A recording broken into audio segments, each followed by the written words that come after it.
At 6 a.m. on July 31, 2022, a CIA Reaper drone launched 2 Hellfire Blade missiles over a wealthy area of Kabul, Afghanistan. Al-Zawahiri, the base leader who was doing morning exercises on the balcony of a high-end residence, was killed on the spot. Killed. After 4 presidents from George W. Bush to Biden Sr., the United States finally got rid of the main planner of the September 11 incident. How did this once gentle surgeon become an evil radical?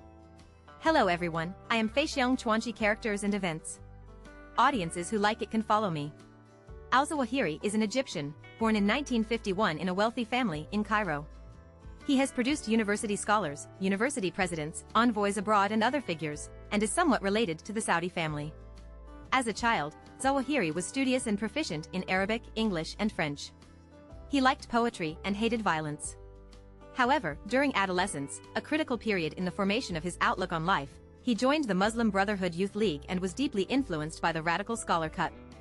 He fell into the pit of fundamentalism and never came out. In 1966, Qut participated in the assassination of Egyptian President Nasser and was executed. Zawahiri was like a widower and established a secret organization with only 5 people in an attempt to overthrow the secular authorities and play the tricks of fundamentalism. Of course, at the moment he's just a nobody.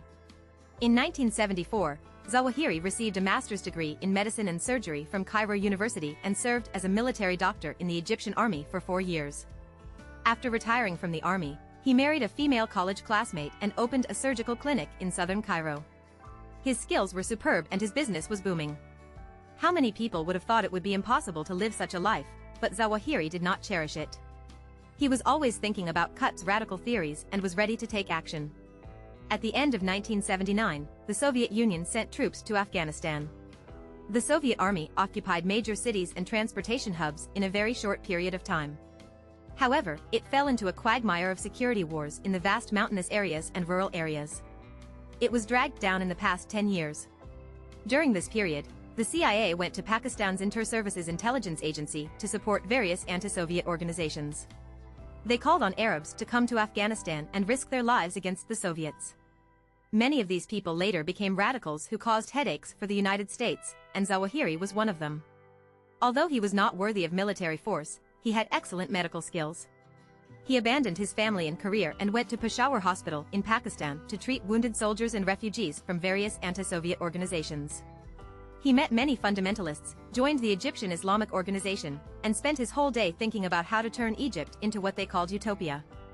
In 1981, the organization participated in a plot to assassinate Egyptian President Sadat because Sadat broke the ice and reconciled with Israel.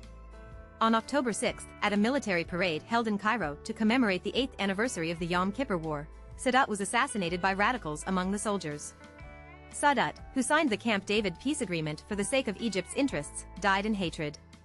Afterwards, 301 people were arrested in connection with the incident, including Zawahiri.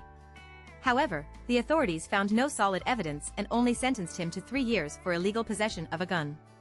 It is said that Zawahiri suffered a lot of torture, became more radical, and embarked on the evil path of using terrorist attacks to achieve certain political goals.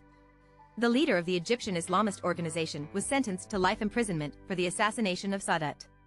After being released from prison, Zawahiri took over his position and returned to Peshawar, Pakistan to practice medicine while recruiting troops, planning to wait for an opportunity to overthrow the secular Egyptian authorities. Around 1986, Zawahiri met bin Laden. The two were both fundamentalists and had a mutual affinity. However, during this period, the two of them were doing their own thing. Bin Laden established the base in 1988 and used the U.S. military tactical manual to train soldiers to fight the Soviet army. Later, every time he appeared in the media, he always had an AK beside him. In fact, he was bragging that they defeated the powerful Soviet Union. Shortly after the Soviet Union withdrew, Iraq invaded Kuwait and the Gulf War broke out. Bin Laden was dissatisfied with Saudi Arabia for allowing U.S. troops, mainly composed of Christians, to enter the country, and gradually fell out with his mother country. In 1992, he went to Sudan to set up a camp to train cannon fodder in an attempt to use terrorist attacks against the United States. He planned the bombing of the U.S. military hotel in Somalia, the 1993 bombing of the World Trade Center in New York, and the bombing of the U.S. military camp in Riyadh. When the Sudanese authorities expelled bin Laden in 1996, this kid took his subordinates to Afghanistan and became deeply bound to Atta. Bin Laden and Atta founder Omar have a close relationship and are each other's father-in-law. Zawahiri's whereabouts became a mystery in the years after the Soviet troops withdrew from Afghanistan. It is said that he used a fake passport to travel to many countries to visit Islamic radicals and perfect his evil theories. In the mid-1990s, Zawahiri sneaked back to Egypt to cause trouble, and planned the attack on the Luxor ruins in 1997, which killed 58 foreign tourists and 4 Egyptians. This incident destroyed Egypt's tourism industry for many years and angered the entire Egyptian society. Zawahiri became a street rat and was sentenced to death in absentia.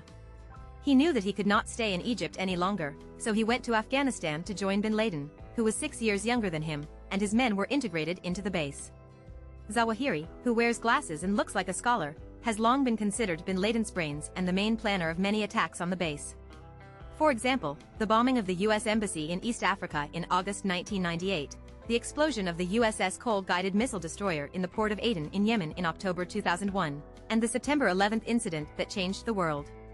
In October 2001, the U.S. military occupied Afghanistan, and the whereabouts of Zawahiri and bin Laden were unknown.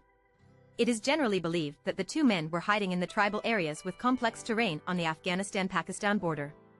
At the end of 2004, bin Laden officially appointed Zawahiri as his deputy. Since then, the two have never appeared at the same time. It is said that the relationship between the two gradually became sour. The CIA, with the assistance of the Inter-Services Intelligence Agency, launched several airstrikes on targets on the Afghanistan-Pakistan border. There were several rumors that al-Zawahiri had been killed, but in fact he was not. This old boy often posts videos and audios to show his presence.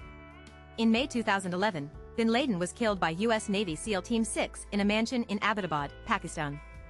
Zawahiri took over as the leader of the base, with a $25 million bounty on his head. Some people are only suitable to be deputies or advisors and lack the temperament and decisiveness to take charge. Zawahiri is such a person. He is very smart, but has no combat experience and has difficulty convincing the public. This has caused many of the base's backbones to move elsewhere, and their strength has declined sharply. In the years since, Zawahiri has had little influence except for occasionally showing his face to show that he is still alive. But Americans will never forget that he never stopped pursuing him. In April 2022, perhaps because he was old and no longer wanted to hide in the mountains, the 71-year-old Zawahiri asked Akka for a safe house in a mansion in Kabul, and quietly moved in with his wife and children. "I never go out, and most of the time I just go out on the balcony to breathe fresh air." But the CIA soon got hold of this information through informants. In order to hit the target with one hit, the CIA created a safe house model and continued to deduce it. On the morning of July 31st, while wandering around the balcony, Zawahiri was taken away by 2 Hellfire blade missiles that fell from the sky. His wife and children were unharmed inside the house. This missile designed specifically for decapitation operations is really good. Zawahiri's death comforted the countless innocent civilians who died because of him. It's just that this justice comes a little late. That's it for today. If you like it, please follow me. See you next time.